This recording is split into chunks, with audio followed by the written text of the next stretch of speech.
이 시간에 저희들이 함께 나눌 하나님의 말씀은 창세기 39장 1절에서 6절까지 말씀입니다.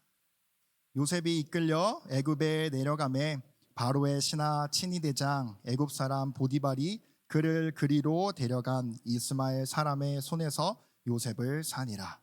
여호와께서 요셉과 함께 하심으로 그가 형통한 자가 되어 그의 주인 애굽 사람의 집에 있으니 그의 주인이 여호와께서 그와 함께 하심을 보며 또 여호와께서 그의 범사에 형통하게 하심을 보았더라.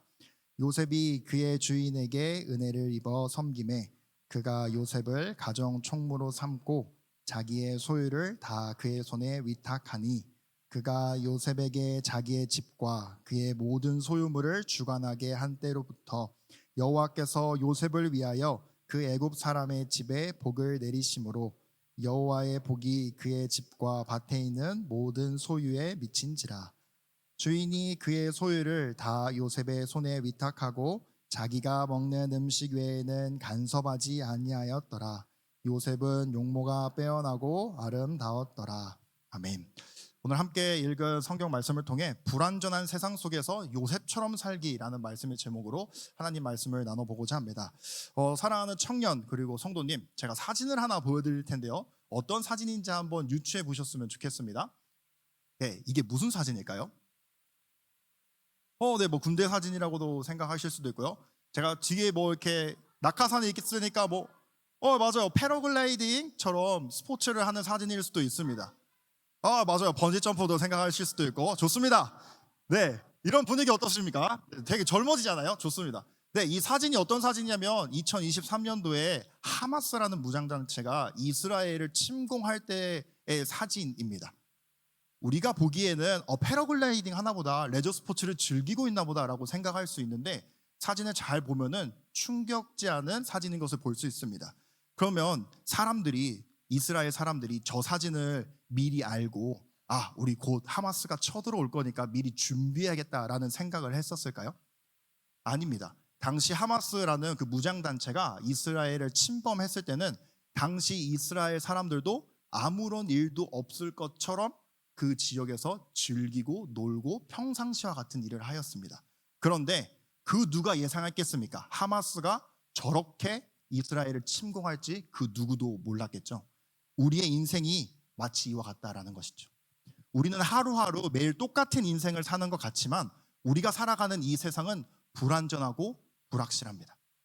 당장 저 문을 나가고 우리가 살아가야만 하는 그 일상은 당장 내일 무슨 일이 일어날지 모릅니다.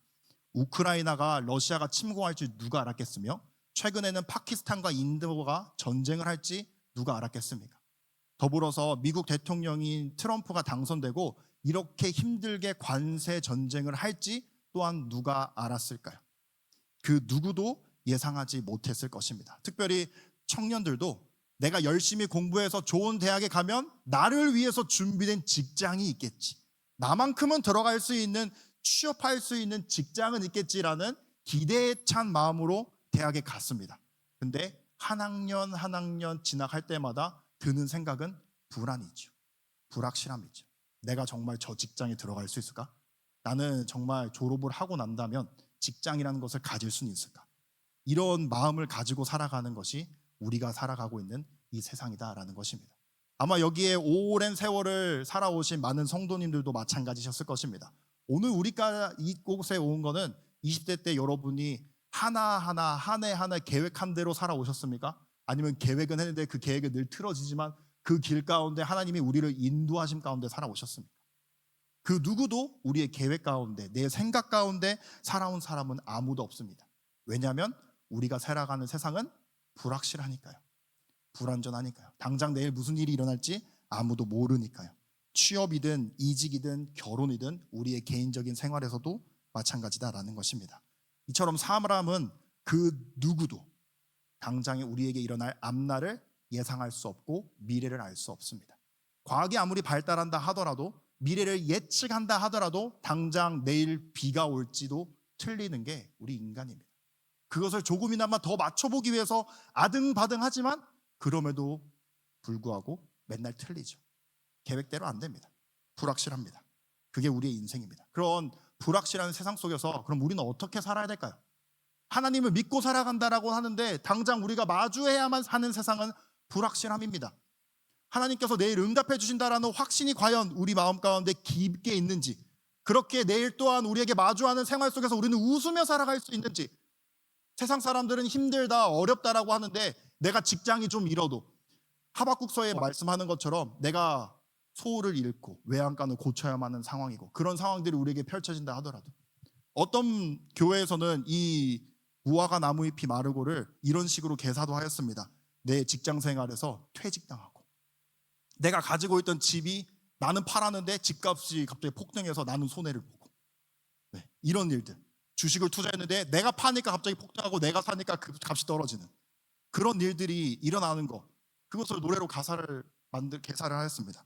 그런 일들이 우리에게 일어난다라는 거죠. 그런 생활 속에서 그럼 우리는 어떻게 살 것인가, 그 해답을 오늘 요셉을 통해서 한번 찾아보길 바랍니다. 왜냐하면 요셉이 그런 불확실한 세상 속에서 하나님을 믿고 어떻게 살았는지 그 모범적인 삶을 보여주기 때문에 그렇습니다.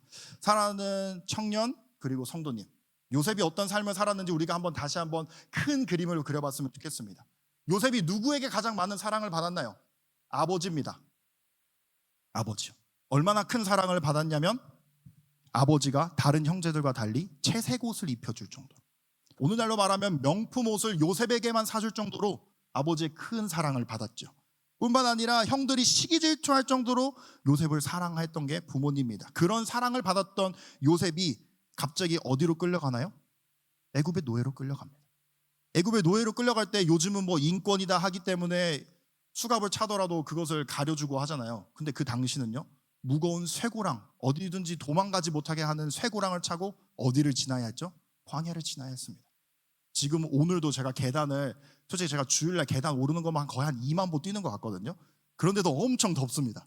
그렇게 더운데 한여름이 돼서 쇠고랑을 차고 그 계단을 수백 번 오르락 내린다라고 한번 생각해 보십시오. 얼마나 힘들었을까요? 그게 요셉이 애굽으로 끌려가는 과정이었습니다. 당장 내일 도착할지 모레 도착할지 기한은 없습니다. 근데 계속해서 광야의 끝없는 삶을 살아갔던 것, 그게 요셉이었습니다. 그러다 어디에 도착합니까? 애굽에 도착하죠. 애굽에 도착해서는 어떻게 되죠? 혹시 글래디에이터라는 영화 보셨나요? 거기서 주인공이 어디에 가냐면 이제 노예가 되지 않습니까? 노예가 되는데 어떻게 되냐면 오늘날로 말하면 속옷만 입히고 이 사람의 몸을 주인들이, 사갈 사람들이 만지작거립니다. 이도 튼튼한 있는지, 갑자기 손가락을 입에 넣어놓고서는 이는 다 있는지, 엉덩이를 걷어차면서 튼튼한지, 허리를 때리면서 힘을 쓸 수 있는지 하는 검사를 받았겠죠. 누가요? 요셉이요. 애굽에서. 그럼 요셉은 아버지의 큰 사랑을 받으면서 나는 앞으로 노예 생활을 할 거니까 난 노예가 돼가지고 이런 고난을 받을 거야 라는 것을 알았을까요? 몰랐을 겁니다. 근데 그런 충격적인 삶을, 그런 비참한 인생을 요셉은 살게 된 것입니다. 그렇게 해서 운이 좋다면 운이 좋고, 그렇지 않다라면 나쁜 보디발의 집에 끌려가죠. 그리고 그곳에서 자신보다 먼저 왔던 노예들과 함께 생활을 합니다. 얼마나 많은 사람들이 요셉을 갈궜을까요? 야, 얘 막내래 하면서 신참 다루듯이 얼마나 괴롭혔을까요? 그런 비참한 시간들의 연속이 요셉의 삶이었습니다. 그런 가운데 요셉의 나이가 약 고3 정도라고 생각을 해보시면 그의 마음이 또한 얼마나 힘들었을까요? 감정적으로 아직 완성되지 않은 미숙한 학생들이 어떤 충격적인 사건을 받아들이게 되면 인생 전체에서 큰 트라우마로 남게 됩니다. 요셉의 인생에는 애굽으로 끌려간 그 상황이 엄청난 큰 트라우마였을 것입니다. 하나님을 원망하는 것, 자기 연민에 빠지는 것, 좌절해서 어찌 보면 스스로 목숨을 끊을 수도 있는 그런 상황에 처했던 것이 요셉입니다. 그런 밑바닥 인생, 하류 인생을 살았던 요셉이 결국에는 뭐가 되죠? 총리가 됩니다. 누가 예상할 수 있었을까요? 요셉이 무려 10여 년의 생활 동안 노예 생활을 계속 해왔는데 그 상황을 끝나고 나는 총리가 될 거야 라는 마음이 있었을까요?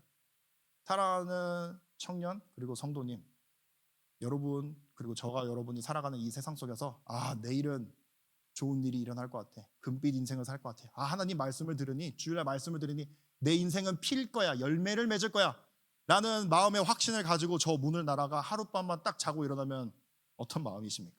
그 마음이 지속되시나요? 당장 오늘 학생들도 그리고 청년들도 학교에 가는 대학생이 있다면 오늘은 잘 쉬었다, 내일 학교 가는 게 좋다, 기분 좋다 할 사람이 과연 몇이나 있을까요? 이게 불확실한 우리의 인생입니다. 그런 가운데 요셉이 총리가 됐다는 건 무엇이 요셉을 총리로 만들었을까에 대한 질문을 우리에게 던지게 합니다. 특별히 이 질문에 앞서서 우리가 한 가지를 생각할 것이 있습니다. 무엇이냐면 윌리엄 캐리가 한 말입니다. 한번 들어보세요. 윌리엄 캐리가 하나님께 놀라운 것들을 기대하라, 하나님을 위해 위대한 일들을 시도하라라는 말을 하였습니다. 여기서 두 가지 서로 다른 방향이 있습니다. 하나는 무엇이냐면요, 하나님이 해주실 일을 기대하는 것을 먼저 하라고 합니다. 그런데 또 동일하게 있습니다. 내가 하나님께 행해야 되는 게 있습니다. 무엇이냐면 하나님을 위해 위대한 일을 시도하라라는 거예요. 요셉을 통해서 우리가 배울 수 있는 게 한 가지가 무엇이냐면 하나님의 은혜와 능력으로 요셉이 총리가 됐습니다. 그게 윌리엄 캐리가 먼저 이야기한 그 기대하는 것이라면, 두 번째, 우리가 이제 하나님께 해야 될 신앙의 모습이 있다라는 거죠. 그것을 오늘 요셉을 통해 한번 나눠보는 시간이 되었으면 좋겠습니다. 왜냐하면 요셉이 불확실한 세상 속에서 요셉이 이 믿음을 가지고 살았을 때 총리가 됐잖아요. 하나님께서 그를 높여주셨잖아요. 청년 여러분, 우리가 살아가는 이 세상의 불확실한 속에서 요셉을 통해 몸받는 이 신앙생활을 통해 무엇이든지 할 수 있는 하나님의 능력을 우리의 삶 가운데 체험할 수 있는 귀한 은혜의 시간이 되었으면 좋겠습니다. 그러면 우리가 오늘은 총 세 가지를 배울 건데요. 첫 번째는 무엇이냐면 하나님이 지금 나와 함께 하신다라는 확신이 필요합니다. 왜냐하면 요셉의 삶 가운데 이런 구절이 있습니다. 오늘 본문 2절과 3절입니다. 여호와께서 요셉과 함께 하심으로 그가 형통한 자가 되어 그의 주인 애굽 사람의 집에 있으니 그의 주인이 여호와께서 그와 함께 하심을 보며 또 여호와께서 그의 범사에 형통하게 하심을 보았더라. 지금 이 상황, 요셉이 애굽 시위대장 보디발의 집에서 노예 생활을 하고 있습니다. 노예로 끌려갔고 바로의 측근이었고, 시위대장이면 지금이면 경호처장 정도 됩니다. 얼마나 높은 직급입니까? 그 당시에 노예를 부릴 수 있다면 아마 군대만큼 부릴 수 있는 사람이 이 보디발이었을 것입니다.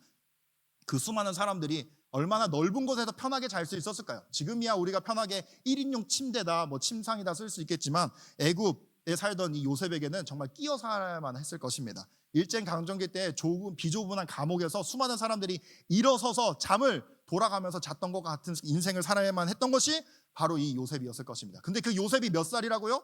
고3. 지금 한 중학교 3학년에서 고등학교 그 언저리, 그때 수개월 동안 쇠고랑을 차고 광야를 건너면서 가족들과 떨어져 있었던 요셉입니다. 부모님은 또 얼마나 보고 싶었을까요? 제가 예전에 초등학교 1학년 때 일입니다. 그때 어떤 사건이 있었냐면 제가 살던 데가 전라북도 익산시 운포 면입니다. 면. 동도 아니고 면에서 제가 살았습니다. 면에 살 때 교회도 많이 있었어요. 제가 살던 마을이 있었는데 그 마을에서 차로 한 5분 정도 거리로 가면은 제가 다니던 초등학교가 있었고, 그다음에 그 교회 큰 교회가 있었습니다. 그 교회에서 매년 방학만 되면은 합숙 훈련이라는 걸 했습니다.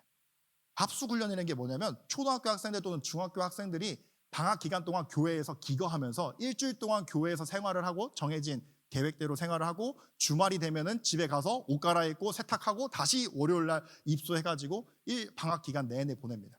그때 그 교회 출신들인 청년들이 그 교회에 합숙훈련 때 봉사를 하러 옵니다. 그래서 같이 합숙을 하면서 밤을 새워 기도도 하고 예배도 드리고 뿐만 아니라 평상시에는 운동도 하고 공부도 가르쳐주는 그런 기간을 보낸 적이 있습니다.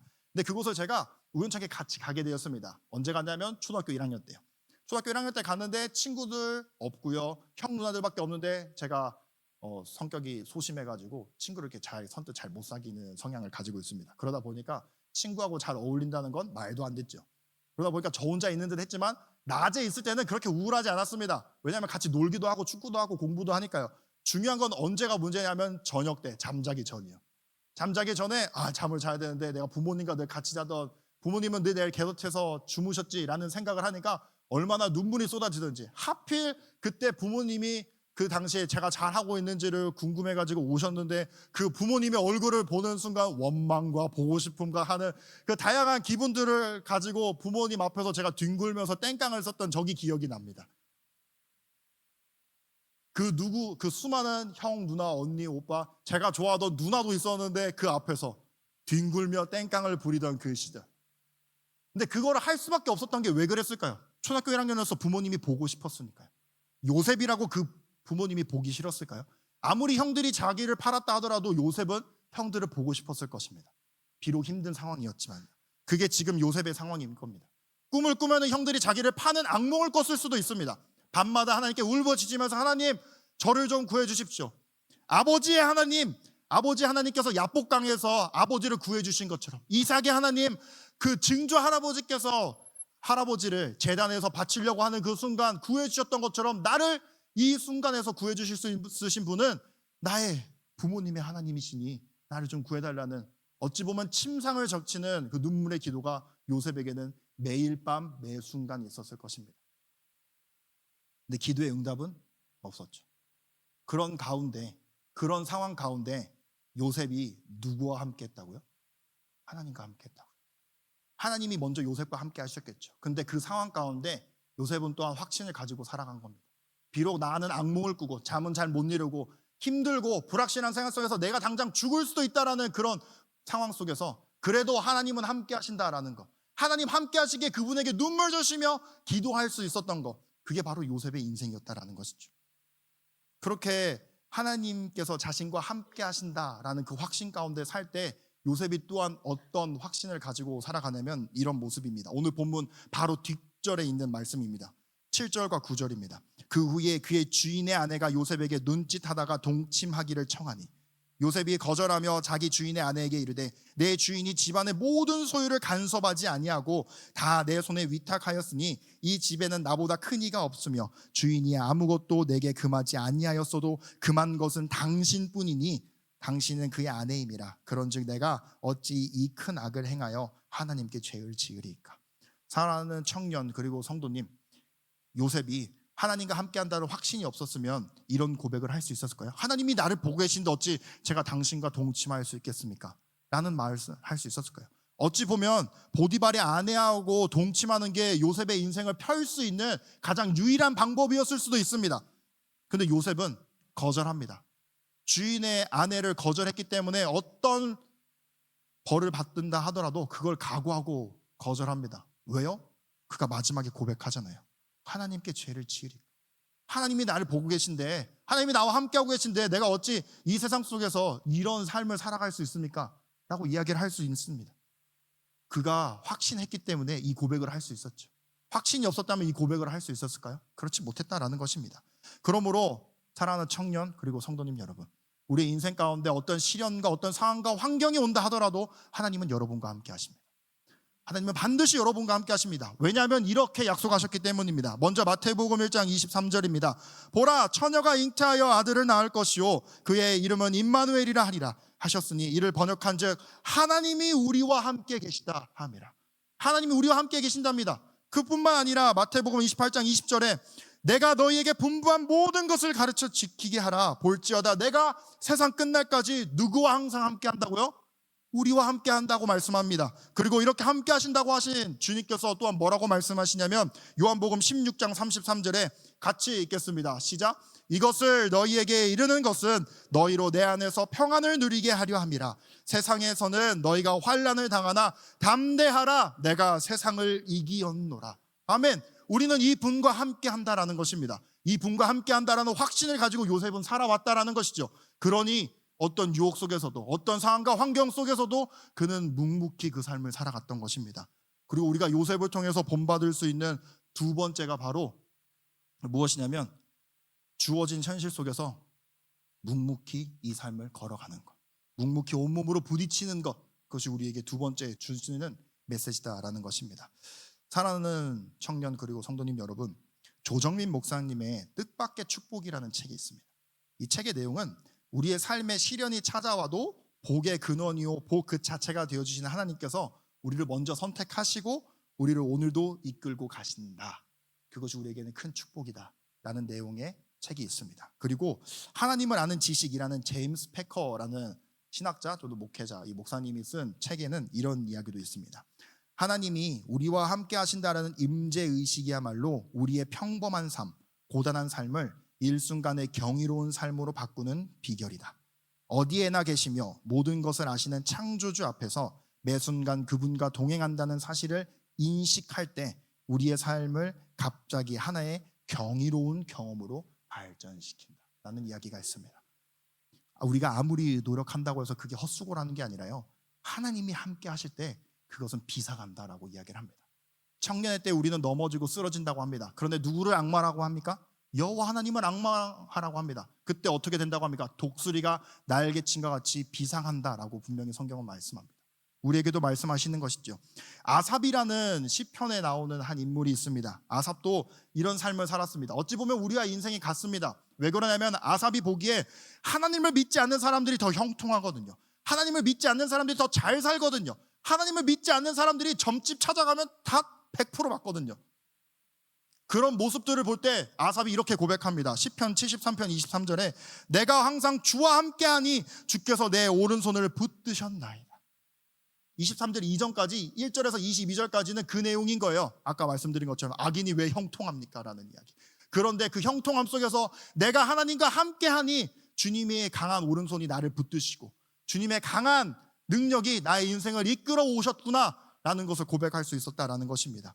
시편 73편 2절에서 3절에 아삽이 진짜 이렇게 고백했습니다. 보세요. 나는 거의 넘어질 뻔하였고 나의 걸음이 미끄러질 뻔하였으니 이는 내가 악인의 형통함을 보고 오만한 자를 질투하였습니다. 아삽이 진짜 이런 삶을 살았어요.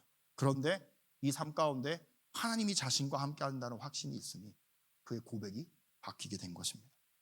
그러므로 사랑하는 청년 그리고 성도님, 하나님은 여러분과 함께 계십니다.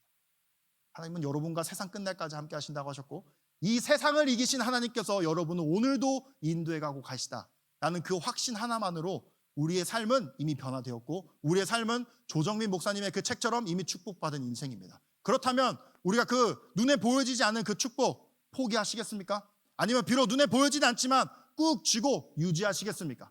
오늘 우리는 그 선택의 기로 앞에 서 있습니다. 그렇다면 우리가 선물 포장지 안에 어떤 선물이 있는지 모르지만 선물 포장지를 꼭 끌어안고 감사한 마음으로 품고 있는 것처럼 언젠간 그 선물 포장지를 끊었을 때, 풀었을 때 이렇게 귀중한 선물이 나에게 있었구나라는 것을 깨닫게 되는 것처럼 오늘 우리에게 주신 그 하나님의 뜻밖의 축복인 함께 하시는 그 임재하시는 그 축복을 저와 여러분이 날마다 삶 가운데 확신 가지고 살아갈 수 있기를 예수님의 이름으로 축복드립니다.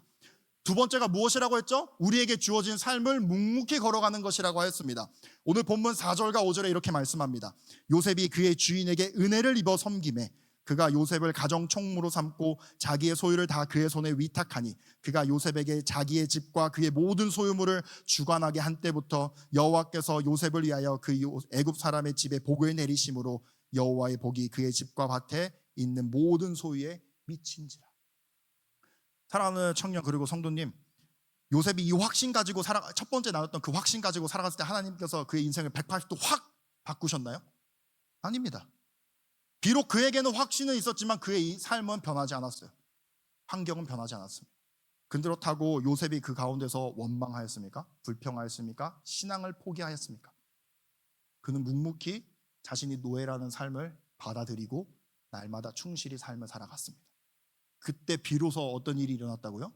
하나님께서 그가 하는 모든 것들 가운데 복을 주셨고 그 복을 요셉만 느끼는 게 아니라 주변의 많은 자신들과 어떻게 보면 동료요 선배요 후임인 노예들 뿐만 아니라 주인인 보디발과 그의 아내까지도 알게 되었다라고 얘기를 합니다. 그러므로 우리에게 하나님께서 주시는 그 확신만 가지고 살아가는 것을 끝나는 것이 아니라요, 우리에게 주어진 삶을 또한 묵묵히 온몸으로 부딪히면서 살아가는 것 또한 우리에게 필요하다라는 것입니다. 제가 이제 인스타그램이나 유튜브 쇼츠를 잘 많이 보는데요. 그 가운데 어떠한 외국인이 인터뷰를 한 내용이 있었습니다. 인터뷰는 어떤 내용이냐면 딱 봐도 좋은 차 타고 다니는 사람을 만나가지고 인터뷰를 하는 거예요. 당신은 어떻게 이 부유한 삶을 살게 됐습니까? 이 좋은 차를 타게 됐습니까? 라는 질문이었습니다. 근데 이 질문을 받은 100이면 100 모든 사람들이 뭐라고 얘기했냐면 자신도 하나같이 빚쟁이였다고 합니다. 어떤 사람은 수백억씩 빚을 졌다고 합니다. 맨날 하는 사업마다 실패했으니까. 그런데 그렇게 부딪히고 견디고 하다 보니 결국에는 자신이 이렇게 백만장자, 억만장자로서 이런 삶을 누리게 됐다라고 이야기를 하는 장면들을 보게 되었습니다. 우리의 삶도 마찬가지입니다. 근데 저도 마찬가지고요. 네, 저도 마찬가지고 그리스도인이 대부분 사람들이 때로 우리들 스스로 족쇄를 세우고 넘어지는 부분이 어디냐면 우리들 스스로 정답을 그려놓습니다. 하나님은 이렇게 응답해 주시겠지. 하나님은 나를 이렇게 인도해 주시겠지. 근데 그 정답대로 일어나지 않으면 하나님은 살아계신가? 하나님은 내 기도는 안 듣고 계신 것 같은데, 하나님이 기도하면 응답해 주신다고 했는데 라고 이야기를 하면서도 내가 생각했던 그림만을 생각합니다. 그것을 저희 청년들은 몇 주 전에 나왔던 정답의 역설이라는 단어로 배웠는데요, 우리가 이 정답만을 생각하면 그거밖에 안 보입니다. 근데 하나님의 역사하심은 우리가 생각지 못하는 곳에서 일어납니다. 그곳이 어디냐면 저와 여러분이 지금 고통이다, 힘들다, 시련이다, 때로는 그 눈물의 기도를 하고 있는 그 기도의 모든 제목들이 하나님의 역사하시는 정답일 수도 있다는 것이죠. 그렇다면 어떻게 하시겠습니까? 그것을 포기하시겠습니까? 아니면 몸으로 부딪히시겠습니까?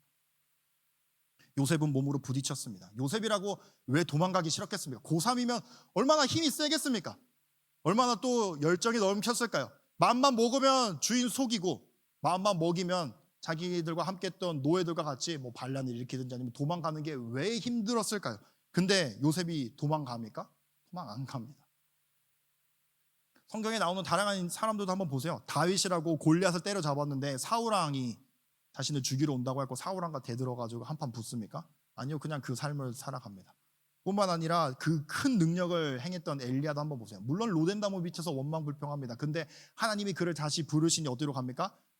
아합과 이세벨이 있는, 자신을 죽일 수 있는 사람 곁으로 다시 갑니다. 하나님이 일이 있으니까.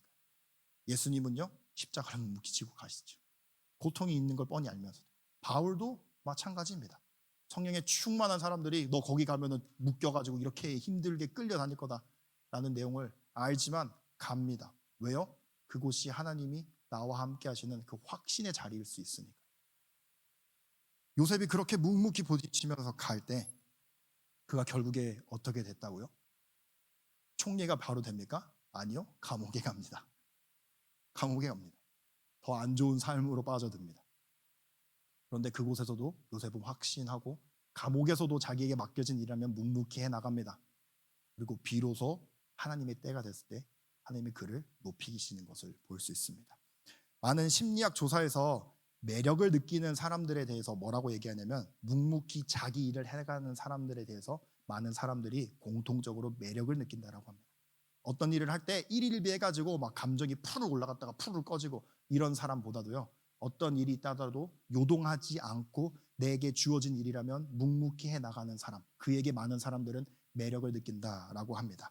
오늘 요셉의 이렇게 묵묵히 걸어가는 이 모습이 우리에게 매력적으로 느낄 수 있는 이유는 무엇이냐면, 하나님은 확신하되 그뿐만 아니라 그에게 주어진 삶을 온몸으로 부딪히며 살아갔다, 묵묵히 걸어갔던 그 삶이 있었기 때문에 우리에게 또한 매력적으로 다가올 수 있는 것입니다. 그러므로 사랑하는 청년 그리고 성도님 여러분, 우리에게 주어진 삶을 온몸으로 부딪히십시오. 우리에게 주어진 삶을 온몸으로 견디십시오. 우리에게 주어진 그 모든 삶을 하나님께서 함께 하신다라는 그 확신 가운데 묵묵히 걸어가십시오. 그때 비로소 하나님이 무슨 역사를 일으켜 주시냐면 이런 역사를 일으켜 주십니다. 로마서 12장 28절 세번역 성경에 이렇게 되어 있습니다. 하나님을 사랑하는 사람들, 곧 하나님의 뜻대로 부르심을 받은 사람들에게는 모든 일이 서로 협력해서 선을 이룬다는 것을 우리는 압니다 라고 분명히 말씀합니다. 그러므로 우리의 삶이 환경 탓, 이유 탓, 팔자 탓, 날마다 탓탓거리면서 살기보다는요, 이 또한 하나님께서 함께 하시는 일이구나, 나를 이 부르신 건 나는 좀 힘들지만 하나님이 나와 함께 하신다라는 그 확신으로 견디고 이기고 그리하여 요셉처럼 승리할 수 있는 저와 여러분의 삶이 될 수 있기를 예수님의 이름으로 축복드립니다. 마지막입니다. 마지막은 무엇이냐면요, 같이 한번 읽어보겠습니다. 시작. 주어진 현실에 충실함으로 살기. 앞에서는 부딪히는 거라면 이제 능동적으로 살아가는 거예요. 그냥 견디는 것만이 끝이 아니라요, 능동적으로 살아가는 것, 그것이 요셉에게서 보여집니다. 어떤 삶이었냐면 이런 겁니다. 사랑하는 청년 그리고 성도님 여러분, 요셉은 매일의 삶 가운데 예배를 잘 드릴 수 있었을까요? 저와 여러분처럼? 우리가 예배를 드리는 게 구원의 척도라고 한다면 요셉이 그 보디발의 집에서 이런 식은 아니지만 그래도 그 나름대로 예배 드릴 수 있었을까요? 제사장이 있는 것도 아니고 예배 형식이 있었던 것도 아닙니다. 근데 요셉의 인생을 하나님께서 함께 해주시고 형통하게 살아갑니다. 예배를 드리는 것만이, 요셉의 삶을 보면 예배를 꼭 드리는 것만이 그의 인생을 총리로 만든 역할을 한 건 아닌 것 같습니다. 그런데 중요한 건 뭐냐면, 예배라는 것을 우리가 좀 넓게 생각해 보면은 그도 현실을 살아가는, 그에게 주어진 삶을 묵묵히 충실하게 살아가는 것 또한 하나님께서는 요셉이 드리는 예배로 받으셨구나라는 것을 알 수 있습니다. 왜냐하면 로마서 12장 1절과 2절에 이렇게 말씀하기 때문입니다. 세번역 성경입니다. 형제 자매 여러분, 그러므로 나는 하나님의 자비하심을 힘입어 여러분에게 권합니다. 여러분의 몸을 하나님께서 기뻐하실 거룩한 산 제물로 드리십시오. 이것이 여러분이 드릴 마땅한 예배입니다. 여러분은 이 시대의 풍조를 본받지 말고 마음을 새롭게 함으로 변화를 받아서 하나님의 선하시고 기뻐하시고 완전하신 뜻이 무엇인지를 분별하도록 하십시오라고 말씀합니다. 이 세상을 따라가지 않는 것, 그것이 하나님께서 때로는 예배로 받으시는 것이라고 얘기합니다. 요셉이 그런 삶을 살았던 것이죠. 어떤 노예들은 보디발의 아내가 유혹할 때 그 유혹에 넘어갔을 수도 있습니다. 그러니 보디발의 아내니 요셉에게도 접근했겠죠. 근데 그 세상의 풍조를 따르지 않습니다. 거절합니다. 세상과 구별된 삶을 살아갑니다. 그 가운데 노예였기 때문에 다른 노예들은 시키는 것만 했겠죠. 근데 요셉은요, 다릅니다. 해결책도 제시합니다. 대안책도 제시합니다. 그 모습이 어디서 나오냐면 바로 왕을 만났을 때 이렇게 말씀합니다. 바로가 꿈을 꾸었을 때입니다. 창세기 41장 32절에서 35절입니다. 바로께서 꿈을 2번 겹쳐 꾸신 것은 하나님이 이 일을 정하셨습니다. 하나님이 속히 행하시리니, 그리고 요셉이 뭐라고 얘기하냐면 이제 바로께서는 명철하고 지혜 있는 사람을 택하여 애굽 땅을 다스리게 하시고, 바로께서는 또 이같이 행하사 나라 안에 감독관들을 두어 그 7해 풍년의 애굽 땅의 5분의 1을 거두되 그들로 장차 올 풍년의 모든 곡식을 거두고 그 곡물을 바로의 손에 돌려 양식을 위하여 각 성읍에 쌓아두게 하소서. 요셉은 바로가 꾼 꿈을 그저 해석만 하고 끝난 게 아닙니다. 바로 왕이시여, 하나님께서 당신에게 주신 이 꿈은 이런 의미인데 하나님께서 이렇게 행하실 것 같습니다. 그렇다면 바로 왕이시여, 이렇게 해보는 것이 장차 올 그 흉년에 대비할 수 있는 유일한 방법인 것 같습니다 라고 대안책을 제시합니다. 다른 환관들은 그저 꿈이 어떻다, 그러니 왕은 장수할 것입니다, 복을 받을 것입니다, 그냥 이빨은 말만 했겠죠. 근데 요셉은요, 달랐다라는 것입니다.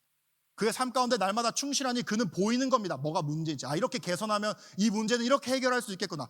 저렇게 하면은 이거는 또 이렇게 될 수 있겠구나. 이렇게 볼 수 있었던 건 그가 그의 삶 가운데 충실했기 때문에 가능했다라는 것이죠. 사랑하는 청년, 그리고 성도님 여러분, 직장 생활에서 보면은 정말 에이스처럼 일 잘하는 사람들이 있습니다. 그것을 이제 1타 강사 정승재라는 수학 강사가 뭐라고 얘기했냐면 장교 마인드와 병사 마인드라는 표현을 써서 이야기를 합니다. 그 정승재라는 사람, 저도 군대를 갔다 왔는데요, 군대를 가면은 딱 병사들 가운데는 2종류로 나눕니다. 시키는 것만 하는 사람이 있고요, 열정적으로 뭔가를 꾸준히 해가는 사람들이 있습니다. 그것을 이 1타 강사는 뭐라고 얘기했냐면 그냥 시키는 것만 하는 사람들은 병사 마인드, 그런데 병사이지만 자기에게 주어진 것뿐만 아니라 충실히 하는 것뿐만 아니라 또 다른 능동적인 뭔가를 해나가는 사람을 장교 마인드를 가진 병사라고 얘기합니다. 그런데 대부분의 사람들이 어떤 사람을 좋아할까요? 시키는 것만 해도 반은 먹고 들어가니 칭찬받을 수 있잖아요.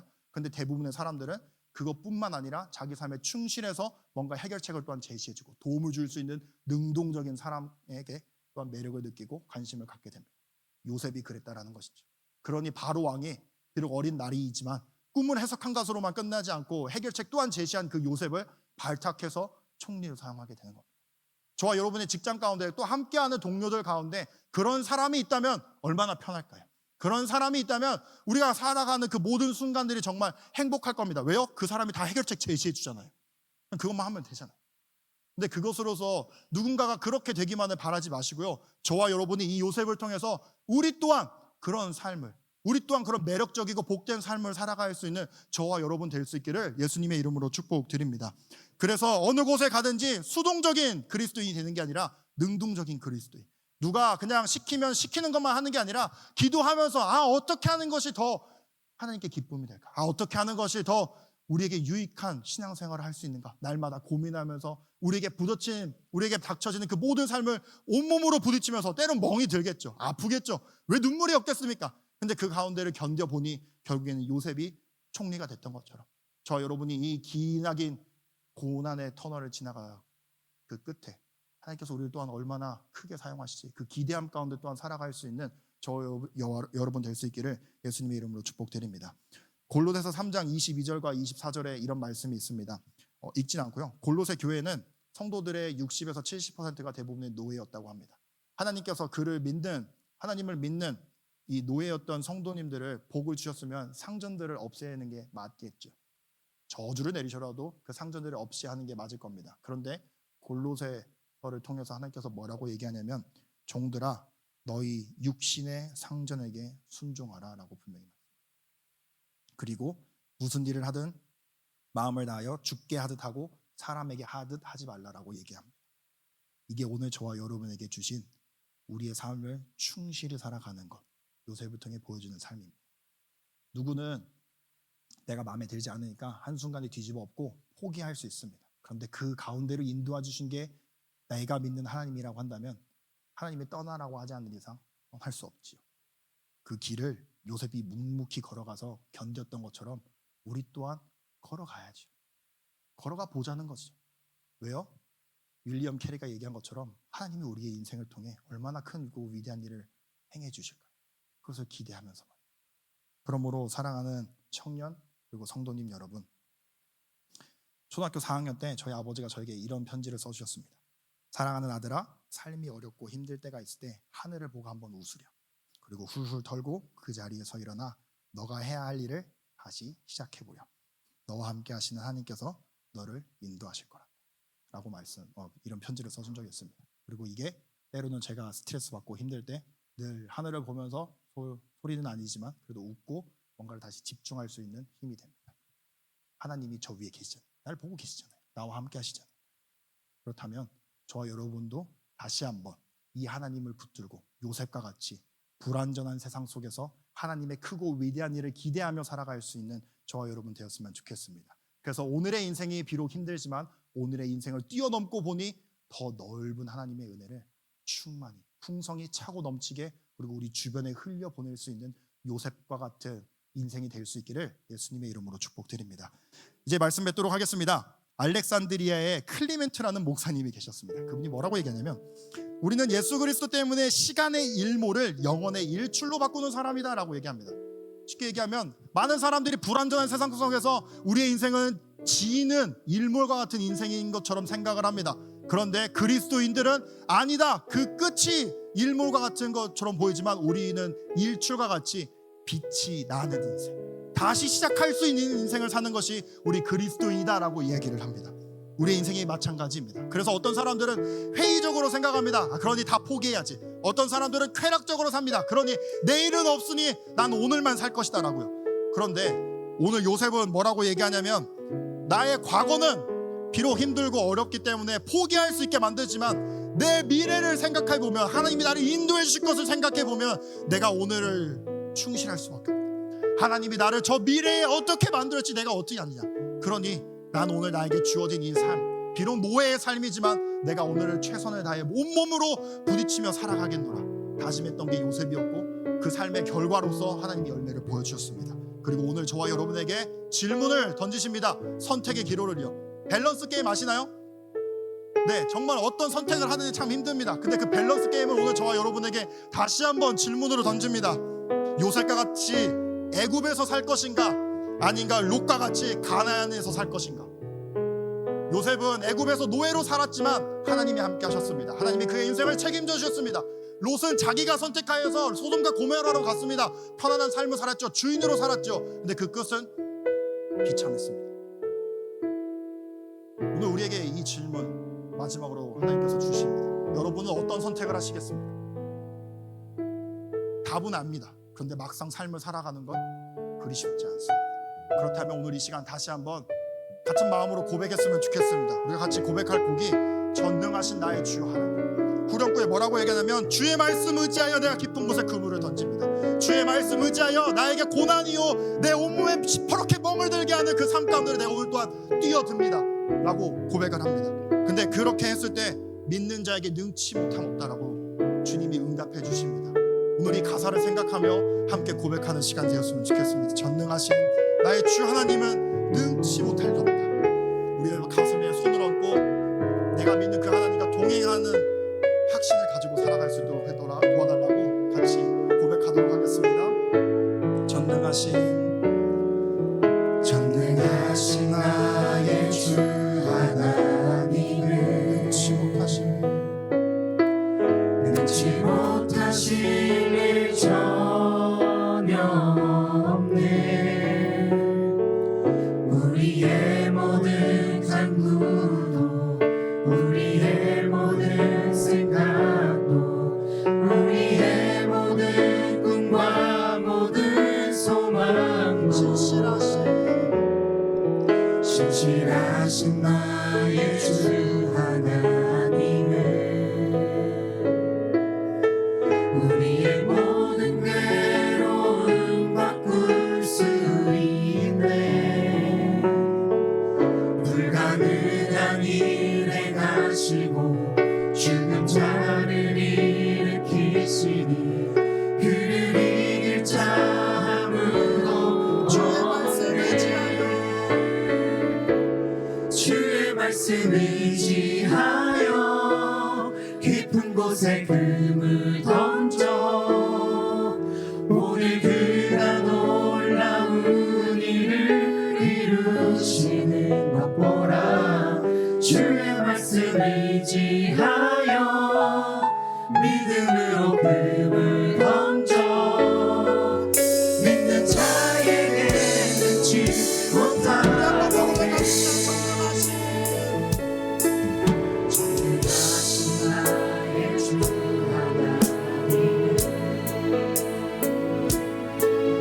능치 못하실 일 전혀 없네.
저희들을 인도해 주시고 우리의 삶 가운데 날마다 함께 하시며 어서 우리를 날마다 주님이 기뻐하시는 그 삶 가운데를 인도해 주시는 주님, 우리가 살아가는 이 세상은 불확실하고 우리가 살아가는 이 세상은 정말 불안전하여 날마다 우리가 두렵게 하고 좌절하게 만들지만 하나님이 나와 함께 하시기에, 하나님이 나와 세상 끝날까지 승리하게 만들어 준다고 하셨기에 오늘 이 시간 요셉과 같이 견디고 우리에게 주어진 삶에 충실히 살아가길 원하오니 우리에게 요셉과 같은 믿음과 요셉과 같은 담대함과 요셉과 같은 견고한 마음을 더하여 달라고 이 시간 마음을 다하여 같이 기도하도록 하겠습니다. 같이 기도합니다.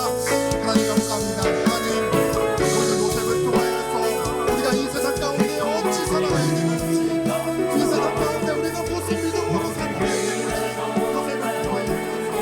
요셉을 통하여 나아보았사오니 우리의 삶 가운데 그 주님으로 말미암아 승리하며 그 주님으로 말미암아 날마다 달려갈 수 있는 우리가 될 수 있도록 인도해 주옵소서.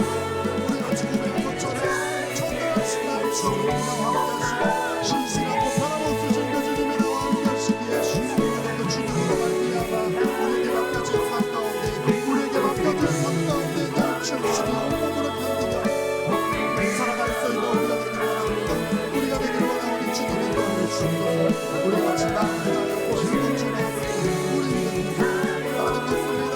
주님의 능력이라는 삶을 살며 주님의 능력이 오늘도 우리를 이끌어 가시고 주님의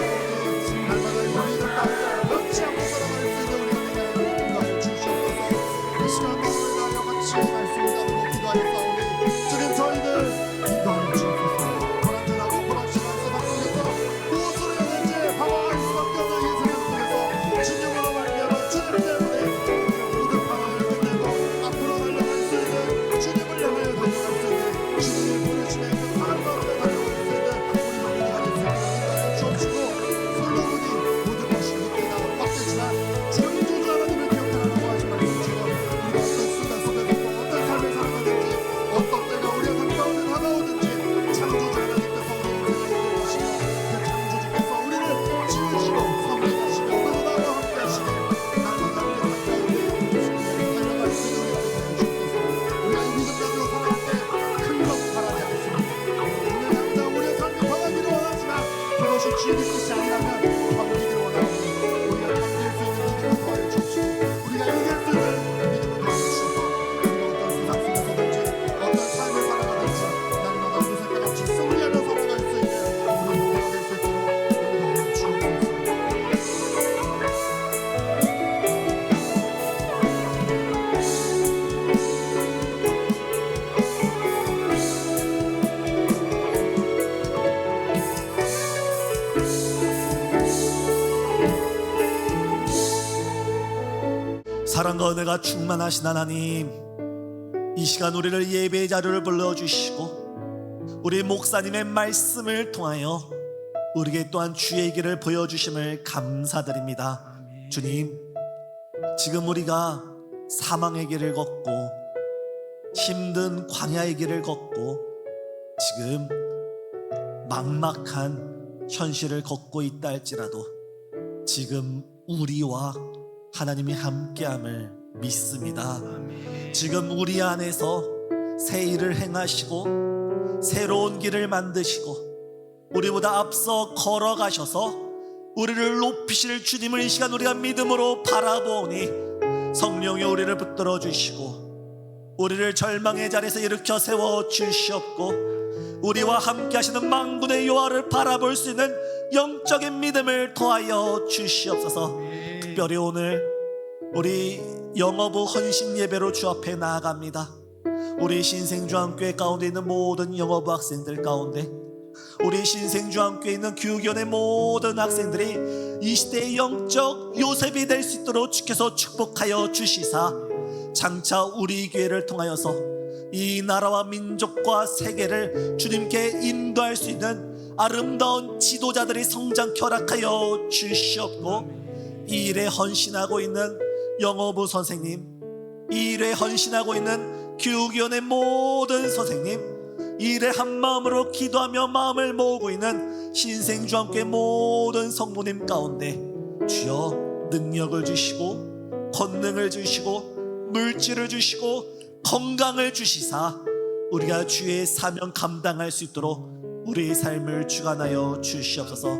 특별히 이 시간 이 예배를 주관하며 기도로 준비했던 청년부 목사님을 비롯한 모든 청년들 가운데 정말 이 시대에 주께서 기뻐하시는 그런 요셉이 될 수 있도록 앞길을 인도하여 주옵시고, 무엇보다 인천 한영교회에서 임직식 가운데 말씀을 전하시는 우리 큰 스승, 우리 목사님 영육간에 강건케 허락하여 주시사 그 발자취를 통하여 그의 삶을 통하여 주님께는 큰 영광이고 우리에게 큰 이정표가 될 수 있도록 주여 우리의 길을 인도해 주시옵소서.